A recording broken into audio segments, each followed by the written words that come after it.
Have you been hearing people refer to Israel as an illegally occupied state, and you think they're just being anti-Semitic? Can I explain to you why it's being called that? So let's go back to 1917, when during World War I, talks were starting to happen between Ottoman Empire and Britain, that during the peace treaties, Britain would have control over the land of Palestine after the war.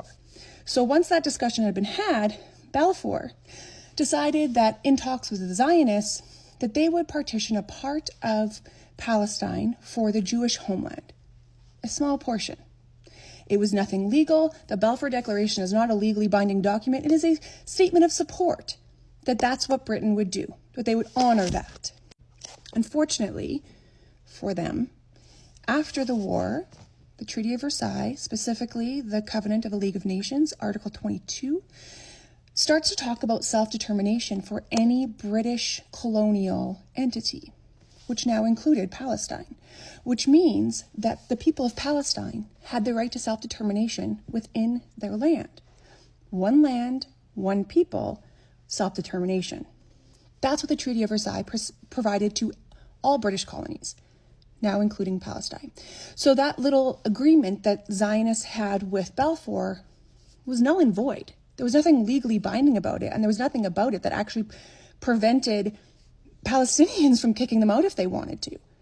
However, as we all know, that's not what happened. So even though legally Palestine should have had the right to self-determination, meaning they should have had control over their own land, Zionists moved in and eventually ended up with a very well-equipped military, but was really more controlled by terrorist groups. And that's not just my opinion. That's what they were called on the international stage throughout all of the 20s and 30s and 40s. For 30 years, from 1918 until 1948, the British Mandate of Palestine was terrorized by Lehi and Irgun, two of the major terrorist Zionist groups that over those decades committed hundreds of terrorist attacks within Palestine. Now, I think a lot of people misunderstand that. They think during this time it was like Palestinians, Arabs, which includes Christians, Jews, and Muslims, and Zionist Jews. But that's not the case. It was British mandated, meaning Britain soldiers were there. Britain military was in Palestine, protecting the land of Palestine and trying to keep Zionists into the small quadrant that they had been given. Commentary during those years suggests that the Palestinians as a whole believed in the integrity of the Allied powers to do ultimately what was just. It was also widely believed that their collective refusal to retaliate would prevent their tormentors from obfuscating the situation with claims of self-defense, which didn't work. However, the terrorist attacks that were committed were not just against Palestinians, although a large portion were. It was also against the military, the British military across the land. But that wasn't enough. Irgun blew up the house of a Jewish woman who refused to finance them, because it wasn't just Palestinians. It was also Jewish people who didn't support them that were also attacked. Zionist violence against uncooperative Jews continued with 4 attempted assassinations of Jewish civilians by the Zionist gangs recorded within a 10-day period in December 1946. And I know a lot of people say, well, it's the Arabs, it's the Palestinians, the indigenous Palestinians that didn't want peace, that didn't want to broker a deal that would allow them all to live peacefully. And to that, I just want to read you this. This is from Palestine Hijacked. In September of 1946, a new plan to end the carnage and the mandate was proposed in late September by a committee represented by 7 Arab states, the Arab League, and the British government, because those are the only people who had rights to that land at the time. It outlined a democratic Palestine with a government made up of Jews and Arabs of all religions, with both Arabs and Jews free to become head of state. Its authors were confident that the plan was consistent with international principles of self-determination. Lest the U.S. be unaware of it, Bevin personally handed U.S. Secretary of State Burns the proposals for a democratic state as set out by the Arabs. But Zionists rejected the plan outright, adamant that they would accept nothing less than a Jewish state in all of historic Palestine. And as talks of the partition came into play, Well, that really scared Zionists because, as we just heard, they wanted all of Palestine. They didn't only want a portion of it. When the ZOA, the Zionist organization, held its annual convention on October 26th, President Abba Silver categorically condemned any discussion of partition. Silver demands all of Palestine, as the New York Times headline put it, and he demanded an aggressive and militant line of action to get it. So ever more confident that partition would be imposed, the Jewish Agency expedited the establishment of new outposts in the Negev and southern Palestine and the Hula area in the north in order to secure regions that it predicted would lie on the Palestinian side. How did they do that? Through acts of terror.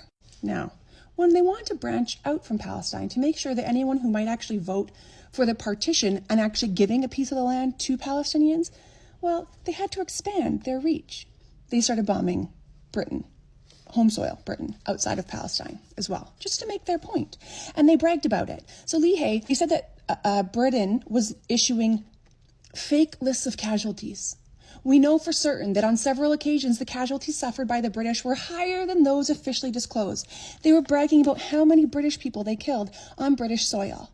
And they weren't happy when those numbers were underreported. Again, terrorist organization. So Zionist bombings on the night of October 30th, 1946, with the bombing of the British embassy in Rome. And when America was starting to get a little bit apprehensive, they're like, I think this is a little beyond our reach. Like these people are willing to do anything and kill anyone in order to get what they want. They were starting to talk about maybe pulling back a bit. And this is what the Zionist organization said. Pressure the U.S. government to cancel its post-war loan to Britain unless it cedes to Zionist demands. So U.S. has been under the Zionist command for decades. It's no wonder that the current president of America boldly proclaims himself to be a Zionist, and that anyone who stands up against are being called terrorist organizations in America.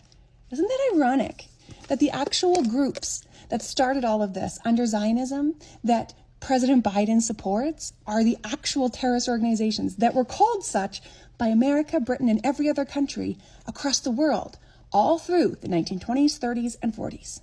So we come back to now end of World War II, where now it's international law for self-determination. And that really scared a lot of people. And as you can tell, Britain and America were under the thumb of Zionists. So they really quickly were like, let's just make it a state, because then at least we don't have to fight all of this. So partition, right, everything came into play, even though they fought against it, and they were given a small portion. By that point, they already had 78% of the land, not legally, because at no point in this had Zionists actually had any legal standing to take that land.